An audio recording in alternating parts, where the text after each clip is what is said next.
Hey guys, welcome back to Chantilly Place. I hope you are all having a fantastic day wherever you are and whatever it is that you are doing. And I'm so glad you're taking a few minutes out to hang out with me for a little while. And today we are going to be talking about mascaras because you guys know that I have like an absolute obsession with mascara. Side note, I'm really sorry if you can hear the weed whacker that's going on outside right now. My neighbor has decided to take care of the garden, so thank you to him for doing that. But I also apologize if you can hear it and it's really loud, so just like bear with me here, okay? If you're new to Chantilly Place, give that subscribe button a click. It is either down there or in one of these corners. I would love to see you guys back in another video. So before we get into the video, subscribe, like, leave a comment, all those things. You guys know what to do. Let's get started. If I could only use one makeup product for the rest of my life, it would definitely be mascara. I can't go out of the house without it.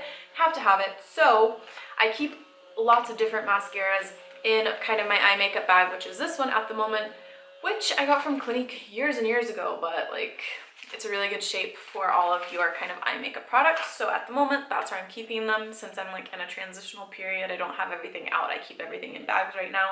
So what I'm gonna do is just reach in, pull them out at random, and then talk you guys through if I like them. I'm gonna give them a thumbs up, thumbs down, or thumbs in the middle rating so you guys can kind of gauge which ones are good, which ones are bad, and kind of help you in knowing a little bit more about the mascaras, maybe help you buy one if you're looking for one, and that sort of stuff. So the first one is the Givenchy Phenomenize mascara. I have it in black, and this one is like the main thing about this one is the applicator wand. So it's not kind of the long ones that we're used to seeing, it's the little ball one at the end. And overall, I give this mascara a thumbs up rating because a really good mascara to use if you want to have your eyelashes separated and if you have that a little bit of extra time to spend on putting mascara on, because you can be a lot more precise since the applicator wand is so small. I think it does a good job of separating and defining your lashes. However, I would definitely recommend giving your lashes a good curl before using this one. Otherwise, I really like this mascara, so I'm gonna give this one a thumbs up. The next one is the e.l.f. Lengthening and Defining Mascara. And this applicator wand is also a little bit smaller, so you can be a bit more precise with this as well. But I have to be honest, this mascara is not one of my favorites. I've only used it a couple of times because each time I've used it, I've decided like, why waste my time with this? And most of the time I end up going back in with another mascara to put over the top anyway. So I know that this is called the Lengthening and Defining Mascara, but I found that it doesn't lengthen at all. And I have like pretty decently long eyelashes anyway, so most mascaras tend to work pretty well for me. But there are a couple that I've tried that have just kind of been like, that's it. And that's kind of the impression that I got after using this one. So my overall rating for this is going to be a thumbs down. Next one is an absolute favorite for everyone, and you've heard loads about it. It's the Roller Lash Mascara. No makeup bag is complete without the Roller Lash Mascara by Benefit. I feel like everyone has it.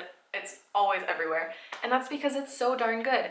So this one is super lengthening. I love that the wand is a little bit curved so that you can get right in there with the lashes and really push them up. I only heard positive things about this. The only thing that I'm gonna say is that the formulation doesn't really seem to dry out for me.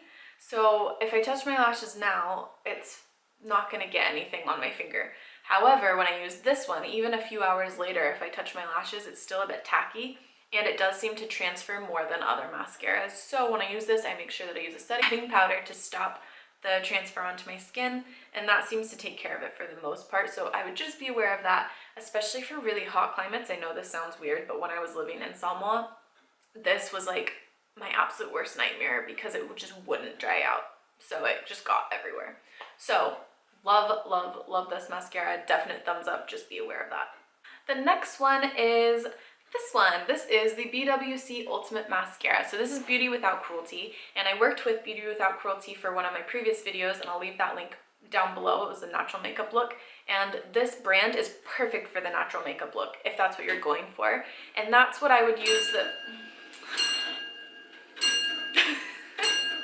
It's the longest one as well.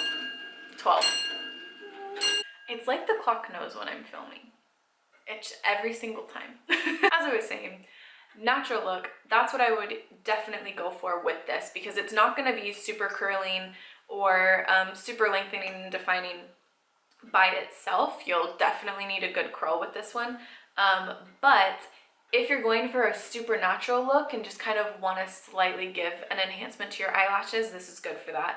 I also really like the wand because it's a bit curled, it's quite large, and I like large wands. So I also think the packaging is really cute, just like as a side note, because that definitely plays a role into my, is that just me? Because if I go in and I think something is super beautifully packaged, I am so much more likely to buy it, even if it's like, I don't need that at all. I just have a problem. I just really like packaging, and I like this one. So I said that like I was from the East Coast. It was horrible. I'm so sorry. This one I'm gonna give a middle of the road rating, I think. The next one is the Tarte Lights Camera Lashes Mascara, and I've been talking about this one a lot recently because this is my current go-to mascara. So I do have some other ones, but they're not in my makeup bag at the moment. Like pretty much all of the Maybelline mascaras I just adore and love, and I would use them all the time. But I love mascara, so I end up trying a lot of different ones, and none of the Maybelline ones are in my bag at the moment, which is like, anyway, this is the current go-to, and I really love this mascara, I have to be honest. So the applicator one's quite big, which I like. It is kind of the super easy mascara that if you are in a rush or you're just running out the door or something like that, you can just swipe it on and go. I don't have to worry too much about spending loads and loads of time curling my lashes, or I don't have to worry about it transferring onto my face or anything like that. This is just like super simple, easy, worry-free, hassle-free mascaras. Really like this one at the moment. I've also seen that they have released it in their kind of unicorn packaging that have gone out to loads of people, and it is in silver. I don't know if the formulation is different. I'm assuming that it's not because it's still called Tarte Lights Camera Lashes, but I could be wrong with that. So Tarte, let me know if I'm wrong, if it's a different formulation, because I'd love to try that one as well because I love this one. So let me know. Leave a comment down below if you guys know if it's different or the same. This next opinion might be a little bit controversial. So this is the Clinique High Impact Mascara. It's a little sample one. And again, it's got quite a large wand, which I like. However, I know Clinique is loved by pretty much everyone, and I too really love a lot of the Clinique products. However, this is not a Clinique product that I would spend money on. I just am not impressed by this one at all.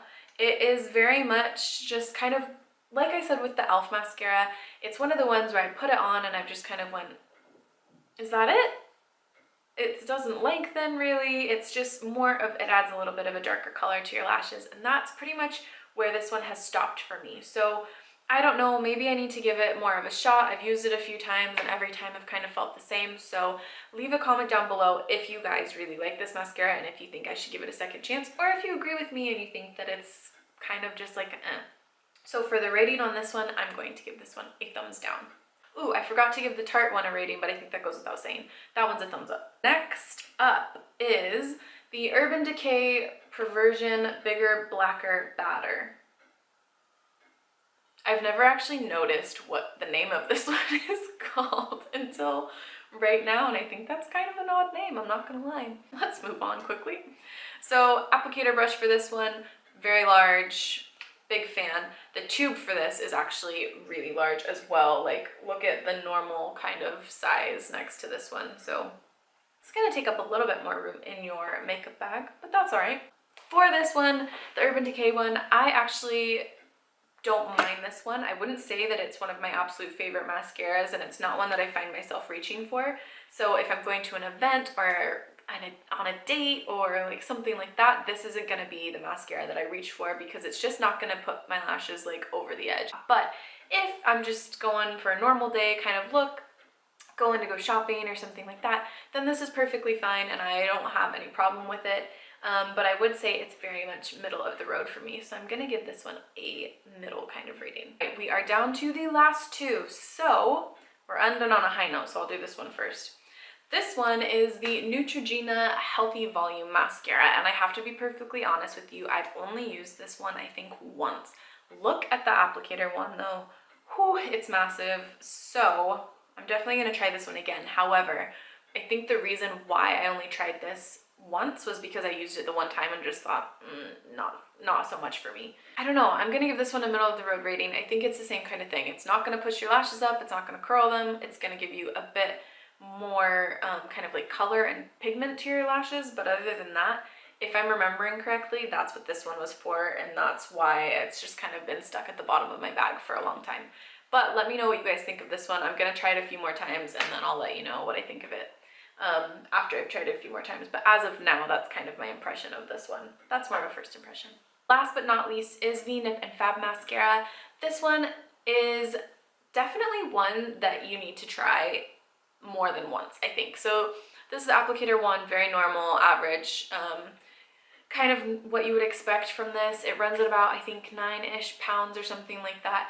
And this is the newest one that I've tried. The first time I tried this, I didn't really like it at all and just kind of thought, here's another one that I just like not a massive fan of. But I gave it a couple more shots and now I actually quite like it. It's the mascara that I'm wearing today. It's one that I'm finding myself reaching for on kind of a more regular basis than a few of these other ones. Again, not one that I'd go to for like a special occasion or something. I'm gonna always go back to kind of my trusty ones for that. But if you give your lashes a good curl with this, or even actually just like a minor curl, I didn't really curl my lashes that much today and I still think it looks okay. This is actually a really decent mascara. So it's around the same price range as all of the other kind of drugstore high street brands. And I actually do like this one, so I am going to give this one a thumbs up. All right, you guys, that is all of the mascaras that I have in my makeup bag at the moment. Again, there's loads of other ones that I like and that I use kind of regularly, but they're not in my makeup bag right now. I hope some of my thumbs up, thumbs down ratings have helped you out a little bit deciding if you want to try them or if you don't, if they're kind of worth spending the money on or not. So, and a couple of these I wouldn't go for, but some of these are really great. Thank you so much for watching. Give this video a thumbs up if you too are obsessed with mascara like I am, because I feel like it's just like the best makeup product kind of known to me. I hope you're all having a fantastic day and I'll see you guys in the next video. Bye guys!